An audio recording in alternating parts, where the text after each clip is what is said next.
ایک بدو آیا، کہنے لگا محمد. آپ نے کہا جی. کوئی کتنی ہی بدتمیزی سے آپ کو بلاتا تھا، آپ کے ماتھے پہ بل نہیں آتا تھا. جی. کہنے لگا تیری 3 باتیں بڑی عجیب ہیں.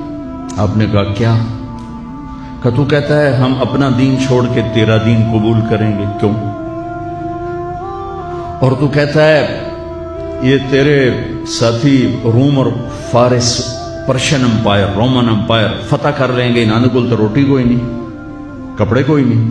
اور تو کہتا ہے مر کے مٹی ہو جائیں گے، پھر زندہ ہوں گے. کوئی ہمارا باپ دادا آیا؟ کوئی آیا آج تک ان میں سے؟ تو آپ نے بہت مسکرا کے فرمایا لعل الحیات تطول بک، مجھے لگتا ہے تیری زندگی لمبی ہوگی اور تو دیکھے گا سارا عرب میرا کلمہ پڑھے گا، اور تو یوں بھی دیکھے گا کہ پرشین رومن امپائر ٹوٹ کے میرے شہر میں آئے گی.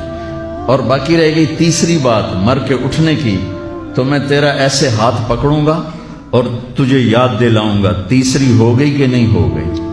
وہ کہنے لگا میں نہیں مانتا. تو وہ واپس چلا گیا. حضرت عمر جب مکہ فتح ہوا تو سارے عرب کلمہ پڑھ گئے. کہنے لگے ابھی ایک تو ہو گئی. جب حضرت عمر کا دور خلافت آیا تو پرشین امپائر بھی ٹوٹ گئی اور رومن بھی، دونوں فتح ہو گئی. تو کہنے لگا بلی 2 ہو گئی یعنی 3 بھی ہو جاوے گی، چل پڑھ کلمہ. تو کلمہ پڑھ کے نا مسلمان ہو کے مدینے شفٹ ہو گیا. عمر رضی اللہ تعالیٰ عنہ اس کو بہت پروٹوکول دیتے تھے. جب وہ آتا اس کے لیے کھڑے ہو جاتے تھے. مسجد میں کبھی آمنا سامنا ہو جاتا تھا تو لوگ حیران ہوتے تھے بھی اے ماڑا جا بندہ ہے تو اس کے لیے اتنا پروٹوکول کیوں ہے.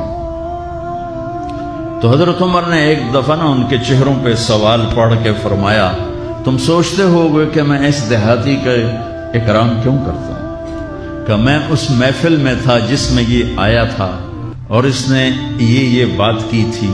تو اس وقت میرے نبی نے اسے فرمایا تھا کہ قیامت کے دن تیرا ہاتھ پکڑ کے تجھے یاد دلاؤں گا کہ تیسری بات ہوئی کہ نہیں ہوئی. اور قیامت کے دن جس کا ہاتھ میرے نبی نے پکڑا جنت میں پہنچانے سے پہلے نہیں چھوڑیں گے. لہذا پکا جنتی آدمی، میں اس لیے اس کو عزت دیتا ہوں، پروٹوکول دیتا ہوں. میرے عزیزو، اپنے ہاتھ چھڑا